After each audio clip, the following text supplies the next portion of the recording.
E agora destaque internacional, porque o presidente eleito da Colômbia, Gustavo Petro, disse que entrou em contato com o governo da Venezuela e vai reabrir a fronteira entre os dois países, fechada nos últimos anos.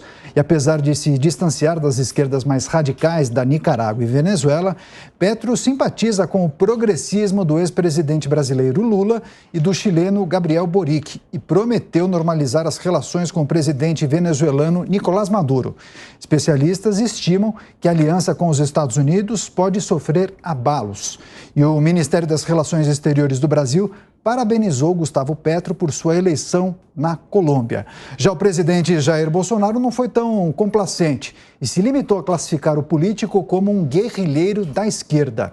Vamos analisar justamente essas informações aqui no 3 em 1 com o nosso time de analistas. Eu começo essa rodada com Marco Antônio Costa e eu me lembro, Marco, quando o Gustavo Petro ganhou essas eleições, você e o Constantino traçaram um cenário de um certo pessimismo, fizeram um prognóstico apontando para algumas dificuldades da população da Colômbia. Com essas informações agora destacadas no 3 em 1, você imagina que essa situação pode se agravar?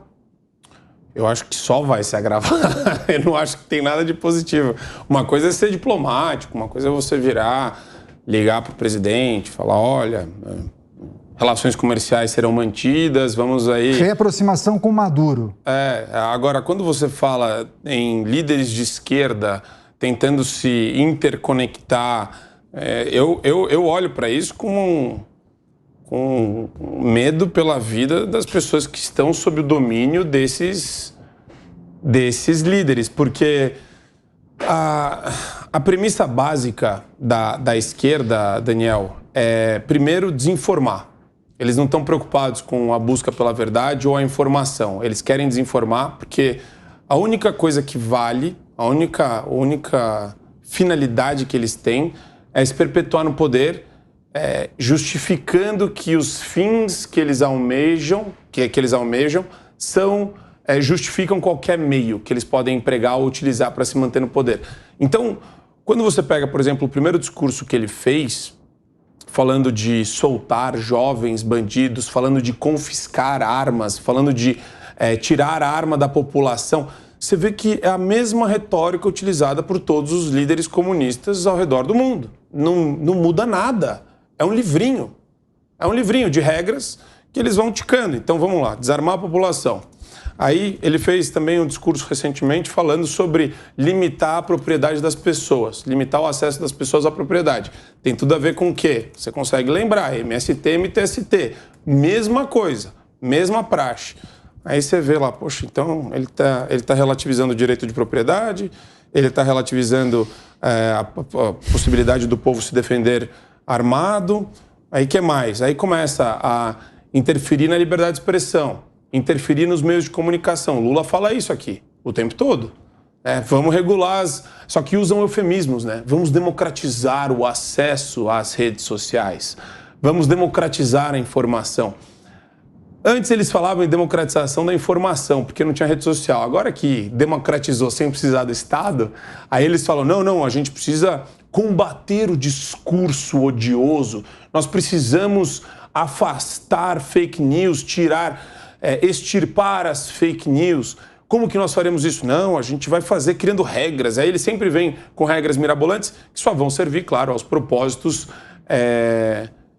propósitos sujos de quem quer se manter no poder. Então, eu olho com bastante receio sobre o que vai ser da Colômbia. Não acho que é bom o que está acontecendo lá. Acho que a América Latina se avermelhou nesses últimos anos e acho que o Brasil é o único grande país da América Latina que pode mandar uma mensagem para o resto do mundo de que ela não está integralmente entregue a regimes socialistas. Agora, Jorge Serrão, queria escutá-lo. Essa guinada à esquerda por parte da Colômbia e também da América Latina, quais devem ser as consequências para o continente? Olha, a questão não é nem de consequência, né? O José Dirceu, há muito tempo, já chamou a atenção que eles retomariam o projeto de tomada do poder nos países para a formação do que eles falam lá de União das Repúblicas Socialistas da América Latina. É uma retórica, na verdade, né? Não dá para ter essa unidade chamada Ursal. Mas o ponto que a gente tem que tratar não é nem esse. A pergunta que tem que ser feita e respondida muito corretamente é: por que a esquerda conseguiu vencer eleições, tem conseguido vencer eleições na América Latina? E a tal direita que perde as eleições deveria tratar de fazer uma autocrítica e responder direitinho a essa questão, porque está muito bem evidente que esse discurso utilizado pela direita, a maneira dela governar, não tem sido eficaz socialmente. Ela não está atendendo ao anseio de populações que, na verdade, são Estado-dependentes.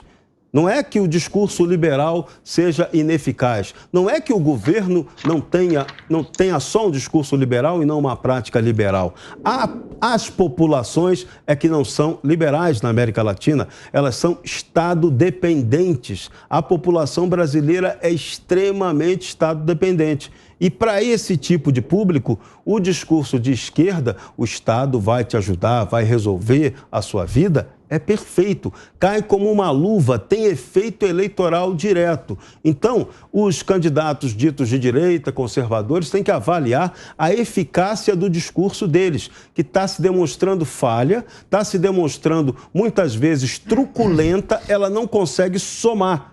Ela subtrai eleitorado e não soma eleitorado. Então é hora de parar, pensar, fazer essa autocrítica, porque senão vão tomar pau para a demagogia. E isso aí é legítimo, entre aspas, dentro desse regime eleitoral que nós temos hoje no mundo. O mundo está passando por esse processo. Tem mudança em tudo quanto é lugar. Lá na França, o Macron ganhou, tomou pau na eleição local. Então, tudo é dinâmico. Estados Unidos pode acontecer a mesma coisa. O Biden ganhou, pode tomar pau nas eleições legislativas. Então, é preciso acompanhar esse tipo de dinâmica e verificar a eficácia dos discursos. Os discursos parecem muito ruins. Fábio Piperno, você acha que há um certo exagero quando nós escutamos pessoas ligadas aos movimentos de direita, centro-direita, em relação à gestão de um líder de esquerda nesses países da América Latina? Há um certo exagero?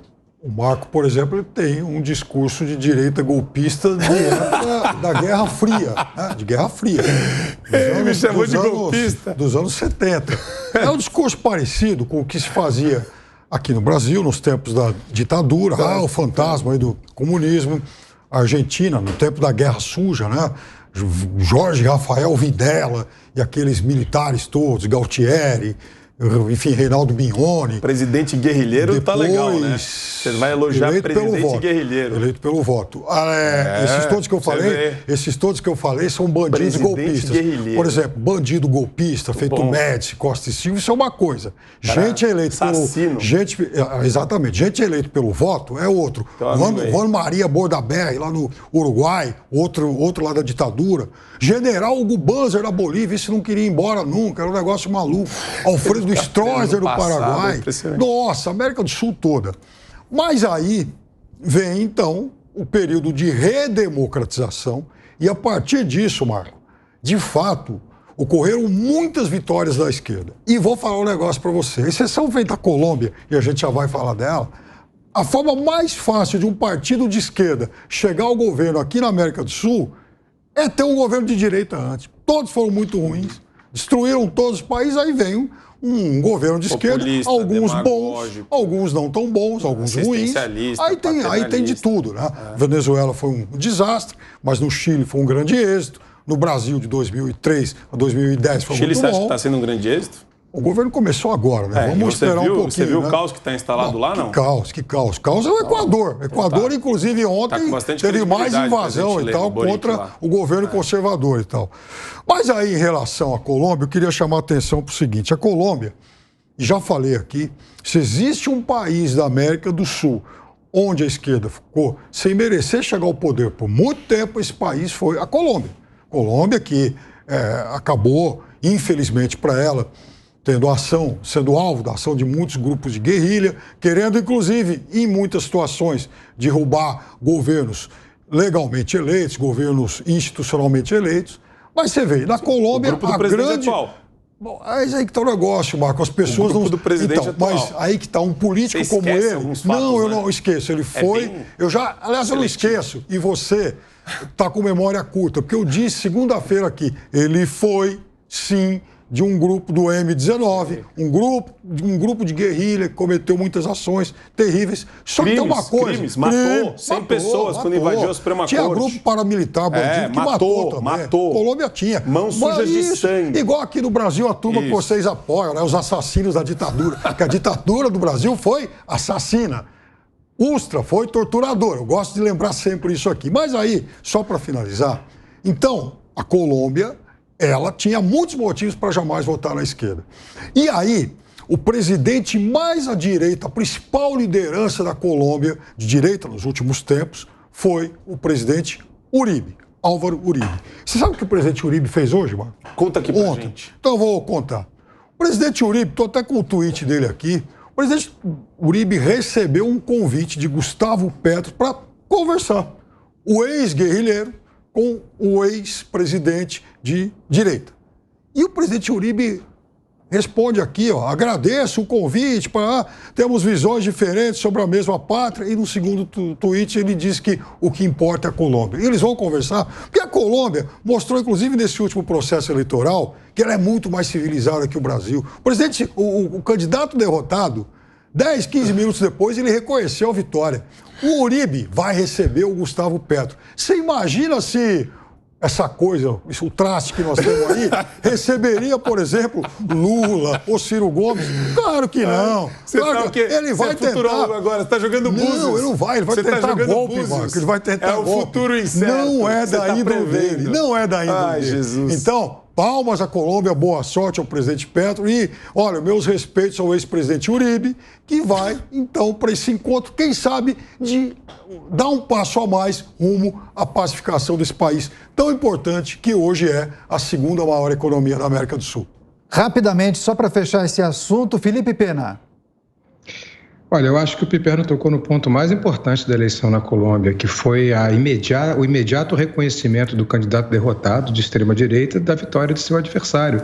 15 minutos após a divulgação dos resultados, os resultados saíram em meia hora, 1 hora após o final da votação, ele reconheceu o resultado, o que é, sim, um sinal de civilidade, um sinal de um país civilizado. E realmente eu tenho minhas dúvidas se Bolsonaro fará o mesmo em caso de vitória de Lula e Ciro Gomes, como o Piperno levantou.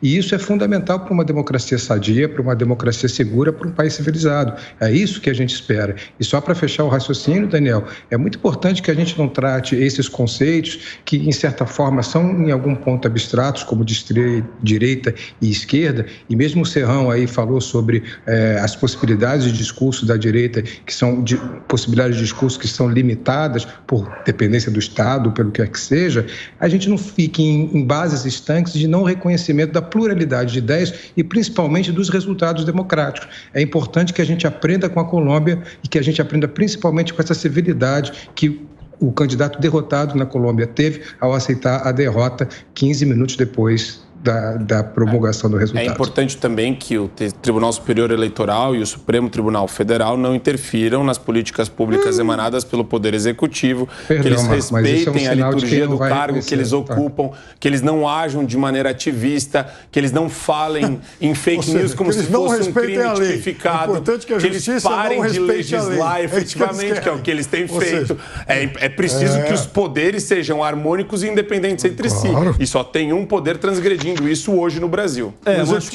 Mas quando o Executivo e o Legislativo também falham e se omitem na hora desse embate democrático entre os poderes, a culpa não é só do Supremo, não. A culpa também é do Executivo e do Legislativo. Essa autocrítica que tem que aprender a ser feita no Brasil. Democracia é com diálogo de pressão.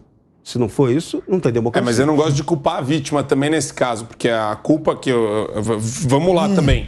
A única forma de resolver isso é reformando o Poder Judiciário. Tem que tirar poder do Poder Judiciário. Está muito concentrado o poder deles. Eu já falei aqui em alguns programas. Tem que tirar o controle concentrado do Supremo Tribunal Federal. Então, e quem pode fazer isso é o representante popular. Ele tem que fazer. É o legislativo. Sim, só para ver a gente está com problema. A gente tem Pacheco no legislativo. A gente tem lideranças que travam. A gente tem uma série de lideranças que travam a pauta governista. É um pessoal que está capturado, tem conflito de interesse, tem foro privilegiado com prerrogativa de função. Então é complicado. A gente está com a máquina travada de freio e contrapeso.